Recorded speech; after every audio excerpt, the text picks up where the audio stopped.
All right. Shalom, shalom. First and foremost, I want to say call Haloyam Yahweh Bahashim Yahweh Shai Bahashim Rakal Quitash. Double honors to the apostles and the elders of Great Millstone, who taught me this truth and who rule well in this truth. Shalom to the 144,000 and the hopeful elect of the nation of Israel that is scattered throughout the four corners of the earth. Peace and mercy unto you, you so-called Negroes, Latinos, and Native Americans. You are the true Hebrew Israelites that the Bible speaks of. You are the true chosen people of the book. All right, so what I want to go into today in this lesson is a book. All right, it's called America's Secret Establishment, an introduction to the order of skull and bones. All right, and that's exactly what this book goes into. It goes into the skull and bones. All right, and how it started at Yale. All right, Yale University, and it actually it controls Yale University, man. All right, and it also goes into the Satanism of the order of skull and bones. All right, because all of these secret societies, all right, are rooted in Satanism, witchcraft, all right, wizardry, sorcery, you know, all right, and this book goes into all of that, man. All right, and that's one of the secret societies of Yale, which is the Order of Skull and Bones. All right, a long time ago, the Apostles did a video called the Secret Societies of Yale. It's an older video. That video is floating around YouTube somewhere. All right, if you could find it. All right, it's the Apostles. They're at Yale, and they go into the skull and bones and all of that, man. All right, but let's get into this book, man. All right, as you see right here, it says, let's zoom in real quick. All right, this is a quote from George W. Bush. It says, "My senior year, I joined Skull and Bones Secret Society. So secret I can't say anything more." That's a quote from George W. Bush. And like the scriptures say, there's spiritual wickedness in high places. All right, starting with the elite banking families, trickling all the way down. All right, you got spiritual wickedness in high places, man. Listen, all of your presidents, all right, they're all either Freemasons or some type of wicked, they're in some type of wicked satanic secret society, man. Skull and Bones, Knights of the Templar, all right. They're either into Freemasonry, you know. Your people, your congressmen, people in the Senate House, you know, your politicians, all right, your mayors, all right, state senates and all that, man. All right, they're all Freemasons, man. All right, they're all in secret societies, man. All right. All right, so it says, only at Yale, my senior year, I joined the Skull and Bones Secret Society, a secret society so secret I can't say anything more. All right, and that's from George W. Bush. All right, as you see right here, I was reading right here. All right, it says every spring since 1832, all right, 15 new faces are asked to join the Order of Skull and Bones. All right, after Yale, many go on to the heights of power and shape our world. All right, this is the story of how and why. All right, you got a quote here by Jim Mars. It says, the public owes Antony Sutton, which is the author of this book, all right? The public owes Antony Sutton a debt of gratitude for this book. It is an essential primer, all right, for tracing the family's bloodlines and business, all right, entanglements of America's secret establishment. If one does not have Sutton's information, they will never truly understand American history or foreign policy, all right? So when you go to page, let's go to page 154. All right. Ooh, almost had it. That's the spirit. All right. It goes into the Satanism of it. All right. Because all these secret societies, whether it's the Freemason, Knights of the Templar, all right, Skull and Bones. All right, that one secret society George Washington was in, which he was a Freemason too. I forget the name of that. All right, there's tons of the Bilderberg group. All these secret societies are all rooted in Satanism and witchcraft, man. All right. So let's get into it. It says satanic aspect of the order of the Skull and Bones. All right. It says even with our limited knowledge of the internal ritual of the order, we can make 3 definite statements about the links between the order and satanic beliefs.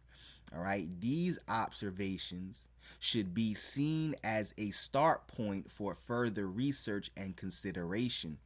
All right. The first link is through photographic evidence of the association of skull and bones with satanic devices. All right, i.e., the skull and crossbones. All right. The second link is through satanic symbolism. All right, because that's how all these secret societies deal. They deal with symbolism and imagery.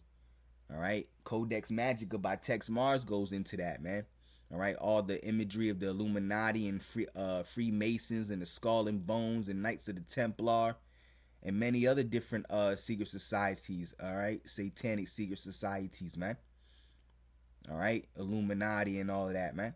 All right, it says the third link is through the association of the order with the New Age movement. Yeah, New World Order. All right, the third link is through the association of the order with the New Age movement, well documented in a remarkable new book by Constant Cumby, The Hidden Dangers of the Rainbow. I went to go search that book and I saved it, so I might do lessons on this book in the future. All right, it says the photographic evidence. All right, photographic evidence exists of the use of satanic devices of a skull and crossbones in ceremonies of the order. All right, we produce on the following page a photograph of the class of 1869. All right, 15 members of the club, 13 standing and 2 seated, all right, are grouped around crossed thigh bones and a skull. All right, a handwritten list of these men is also produced. All right, and they got that photo right here. All right, it says 13 men standing up, 2 sitting down, which is 15 men. All right, because every year, all right, 15 men are initiated. All right, matter of fact, let's read that again. That's in the beginning, actually. All right, it says right here. All right, did we read that here? Was it here that we read that? Nah, I read it somewhere else. All right, it says every spring since right here. Every spring since 1832, 15 new faces. All right, so every year 15 new faces join the Order of the Skull and Bones. All right, so what we were seeing, all right, on page 154. All right, we were seeing the new class, all right, of the Skull and Bones. All right, the class of 1869. All right, as you see in front of them, they got the skull and the crossed thigh bones. All right, it says we produce on the following page a photograph of the class of 1869. All right. 15 members of the club, 13 standing and 2 seated, are grouped around crossed thigh bones and a skull. A handwritten list of these men is also reproduced, all right, as you see right here. All right, these are the men that are in this picture.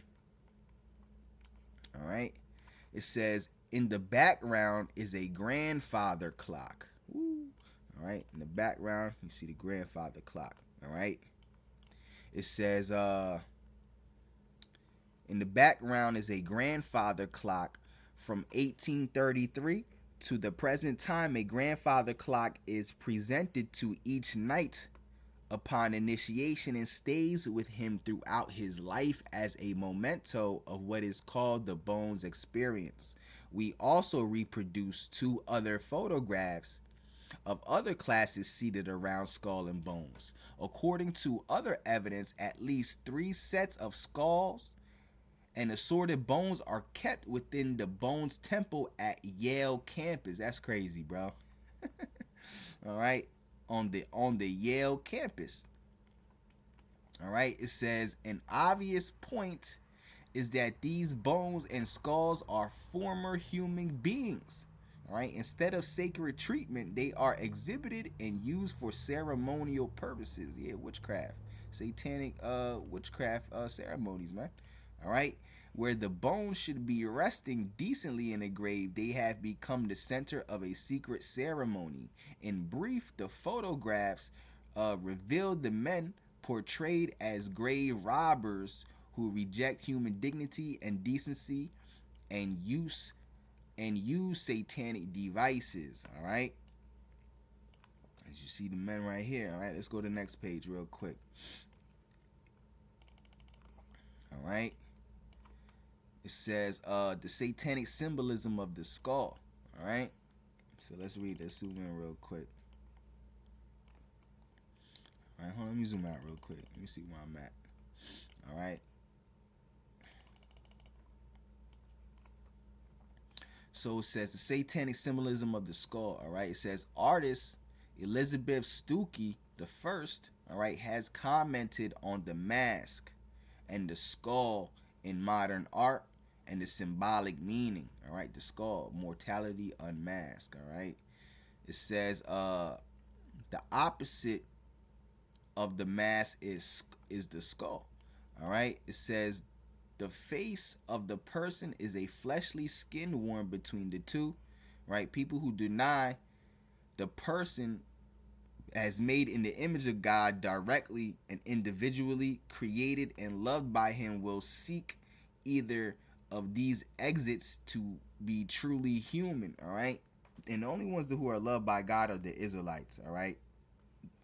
All right, will seek either of these exits to being truly human. The mask, which covers the mortal man, or the skull, which is left after mortal man has departed. Primitive minds who have not yet found God and sophisticates who have rejected him desired the mask and skull. All right, so that's the whole meaning behind it.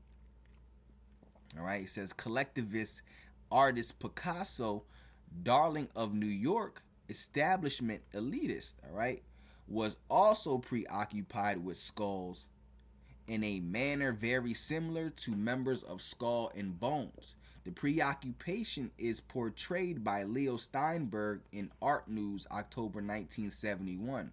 Artist Stuckey comments on Picasso's morbid interest in skulls as follows. All right, in 1945, in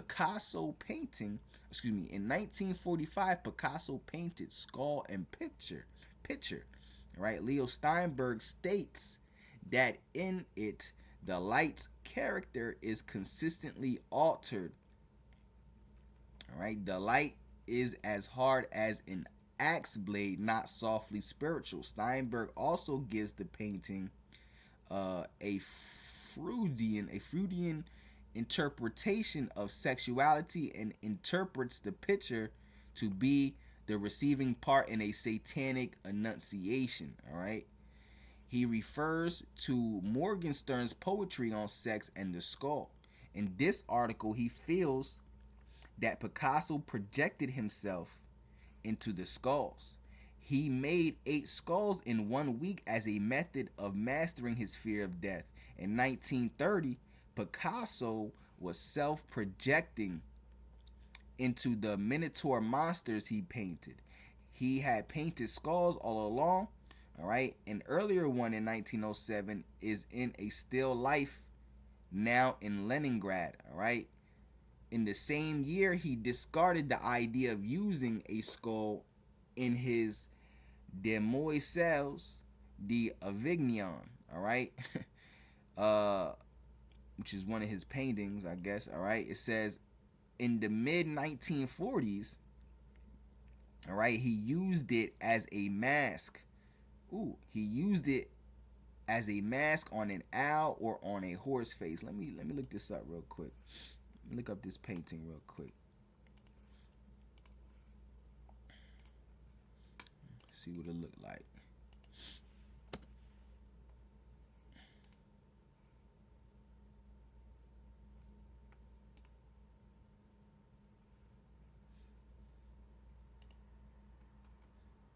See if I get a bigger.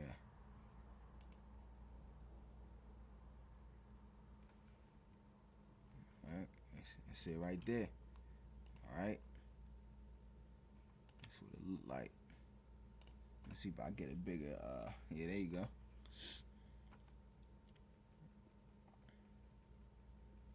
All right.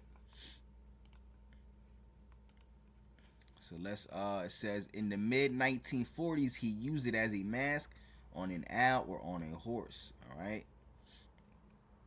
It says he discarded the idea of using a skull in his Demoiselles, all right, de Avignon, all right. But I think it mentioned another. Let me see, skull and picture. Yeah, that's another. Let's get into that real quick.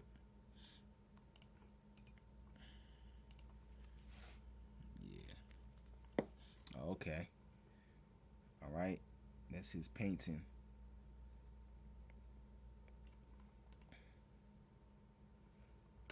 All right. So let's go back into this. All right. So now, it tells you about the Satanism, all right, of the skull and bones, right? And so now let's see who's in, what families are in the skull and bones. All right. So let's go to page 28.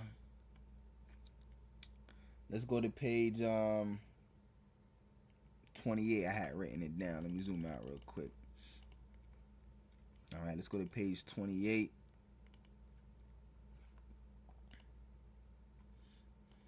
All right.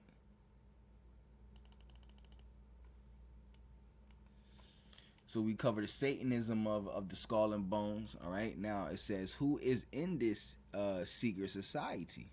All right. It says the membership list of about 2,500 initiates into the order has very obvious features. All right. It says most members are from the eastern seaboard United States.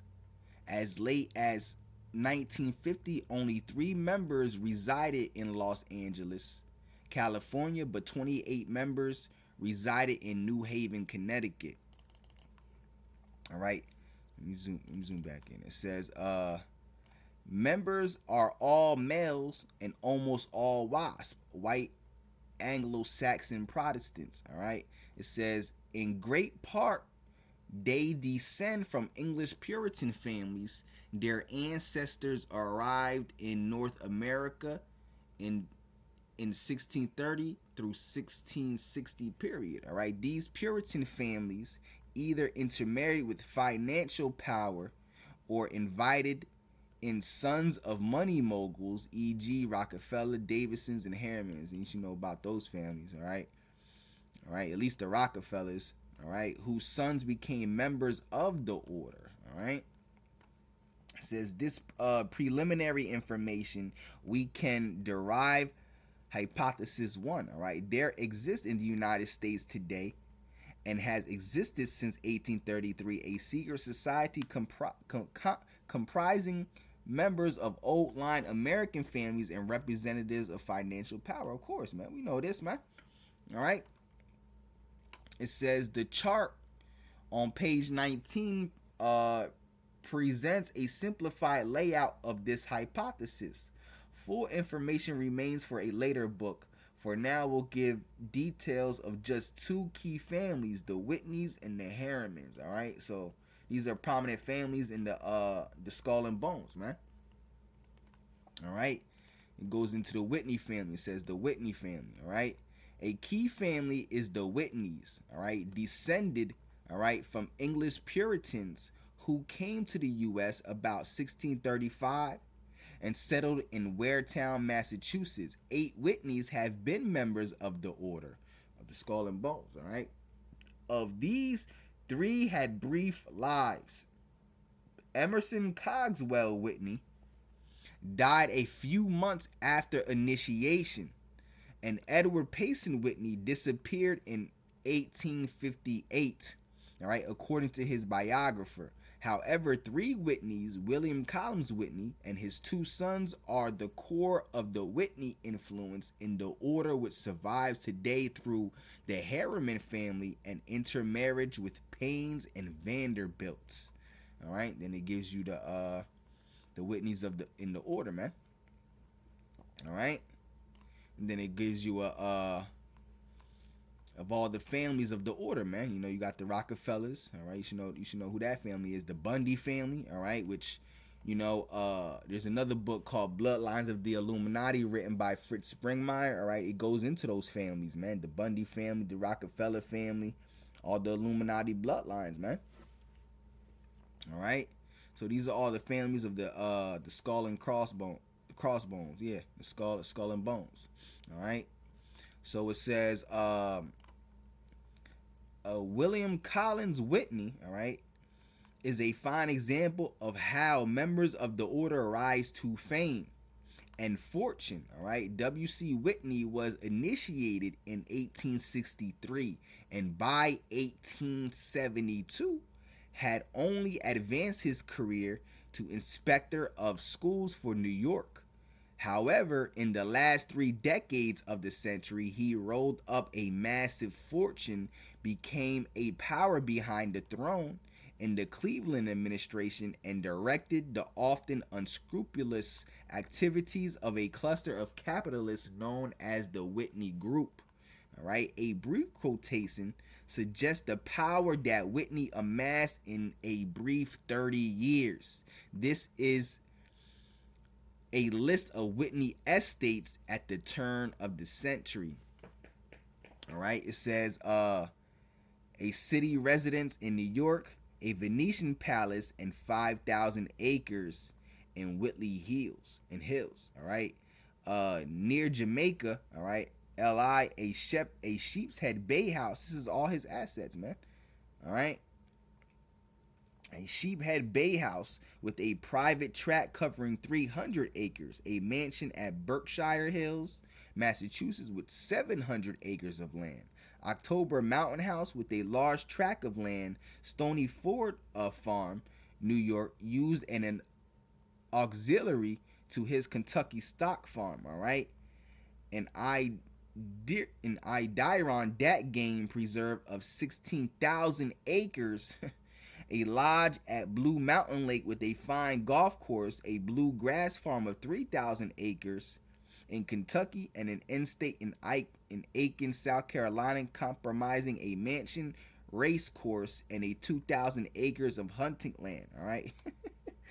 Oh man, you see, they it's gonna be beautiful when these elites fall, bro. Just to see them go from, they're literally gonna go to from riches to rags, and we're gonna go from rags to riches, man.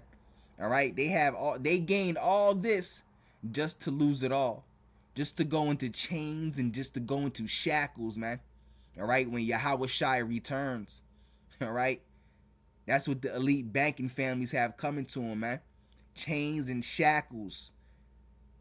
All right, we're gonna shove them in chicken coops. All right, just like they did us, man. All right. They're literally going. The Lord gave them all this just to take it away from them, man. All right. So they could fall hard, Meryl. They're gonna fall harder than anybody has ever fell in the history of falling, man. Man. All right, that's what Luke 16 is about, man. All right, the rich man and Lazarus, man. It's going to be a complete role reversal. All right. Edom is going to go to riches to rags, and we're going to go from, and Jacob is going to go from rags to riches, man. Because we were created to be immortal, starting with the elites. Starting with the elect of the nation of Israel, you Negroes, you Latinos, you Native Americans, man. All right. So let's keep reading, man. All right. Let's keep reading. All right. It says William C. Whitney married Flora Payne, daughter of Standard Oil treasurer Oliver Payne. The Paynes are not in the order, but adding the Payne piece of the Standard Oil fortune made Whitney's fortune that much larger. Their two sons, Harry Payne and Payne Whitney, went to Yale and became members of the order. All right, remember this is the secret. Skull and Crossbones is the secret society of Yale. It started at Yale and it controls Yale. All the money that Yale receives, all right, goes to the Skull and Bones, man. All right. It says after Yale, Harry Payne promptly married Gertrude Vanderbilt in 1896, and so the Whitney Payne fortune now joins some Vanderbilt money. This financial power was channeled into Guaranty Trust, all right, the J.P. Morgan and Guggenheim outfits. All right. Let's keep reading. It says, and it gets more complicated. For example, the son of Harry Payne, Whitney Cornelius Vanderbilt Whitney, married Marie Norton. All right. After the divorce, Marie Norton Whitney married W. Averell Harriman. All right, who is today at 91 a key member. All right. It is these tightly woven family woven family and financial interlocks that make up the core of the order. All right, so let's take a look at the Harriman family. It says, all right, but let's read this again. It says it is these tightly woven family and financial interlocks that make up the core of the order. And when you read I think it's in the Bloodlines of the Illuminati by Fritz Springmeier, that these Illuminati bloodline families, all right, these witchcraft families, they intermarry each other because they believe that their witchcraft powers grow stronger. You know, their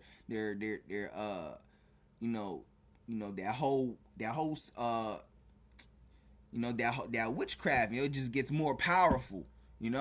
When two occult families intermarry each other, man. All right. It says the Harriman family, all right? It says in the first few days of June 1983, a prominent American, a private citizen, flew to Moscow for a confidential chat with Yuri Andropov. A State Department interpreter went along, all right? This American was not the president, nor the vice president, nor the Secretary of State, nor any member of the Reagan administration. All right, it was a private individual, W. Averell Harriman. The first time any American had talked with Yuri Andropov since the death of his predecessor, all right, Brezhnev, all right. So who is W. Averell Harriman, all right? Let me see something real quick. All right, so let's get it, all right? It says the elder Harriman, a prominent and not so scrupulous railroad magnate, all right, sent both of his sons to Yale. All right, William Averell Harriman and Edward Roland Noel Harriman joined the order. All right, Skull and Bones.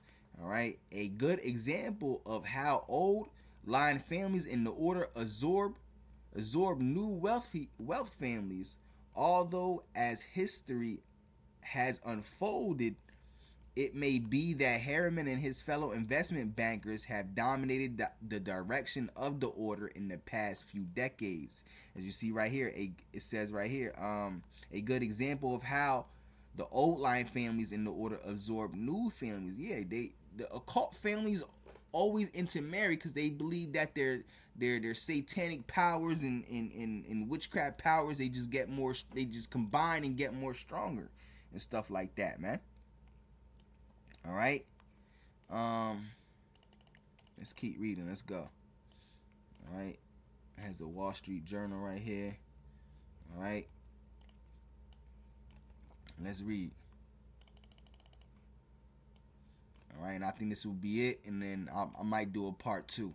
All right, so it says in the 1930s, W.A. Harriman and Company merged with Brown Brothers. This was an older financial house whose partners were also members of the order. Alexander Brown was founded 1800 in New York and Philadelphia. By the 1970s, the relatively unknown private international banking firm of Brown Brothers Harriman, with assets of about $1.5 billion, had taken in so many of the brotherhood that out of 26 individual partners, no fewer than 9 were members of the order. We don't know of any greater concentration of members. All right, and to make it more interesting, Prescott Bush, father of President George H.W. Bush, all right, was a partner in Brown Brothers Harriman for over 40 years. All right, finally, because Brown Brothers, see how everything just connects, bro?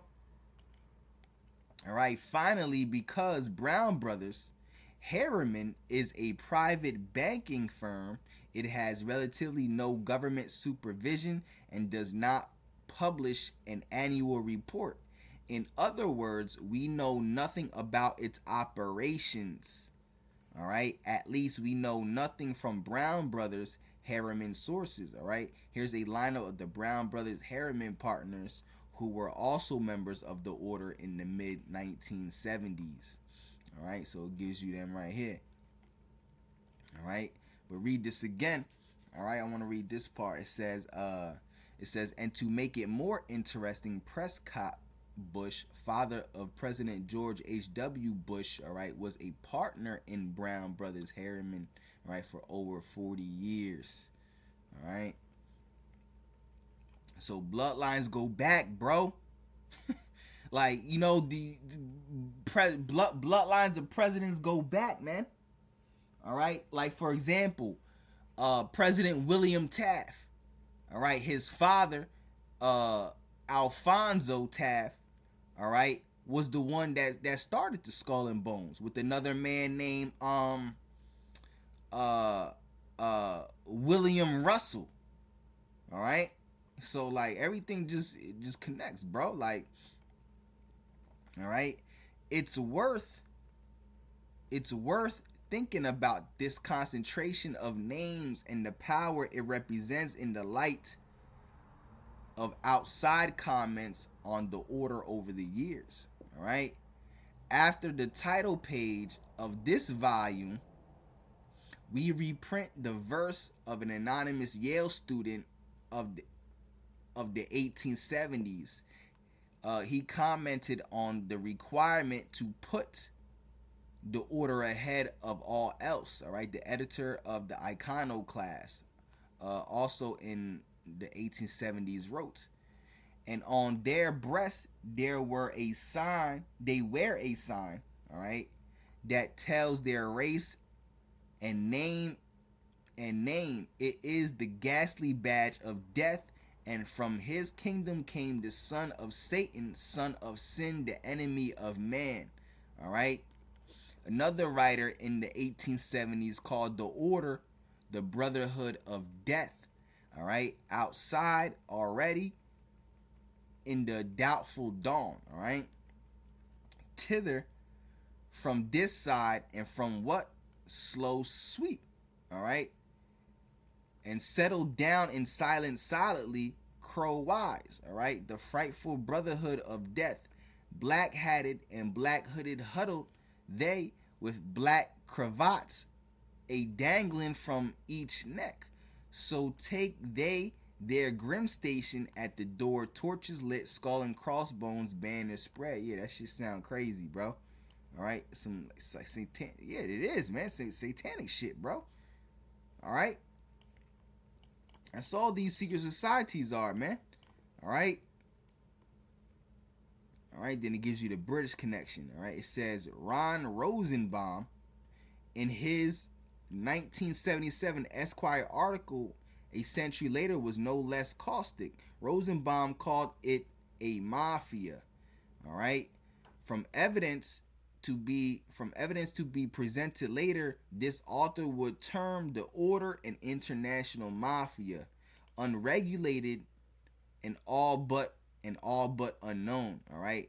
To the outside world, however, it's merely Brown Brothers Harriman. All right, 59 Wall Street, New York. But obviously, Yuri Andropov over in Moscow knows knows who holds the cards. Yeah. All right. Everything's a front. All right. These businesses, like these trust funds and all these businesses, all right, they're all fronts for secret societies. You know, what they do behind doors, man. All right. How they control the money and all that. All right. So let me see where we at. All right. Yeah, so I'll leave it right there, man. Lord willing, this lesson was edifying. All right. If it be the Lord's will, I'll do a part 2. I'll continue reading this. You know?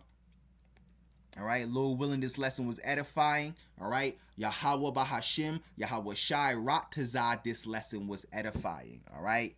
So I want to say call Halalyam Yahweh Bahashim Yahweh Shai Bahashim Rakah Quick Dash. All right. And on to the next one. Shalom.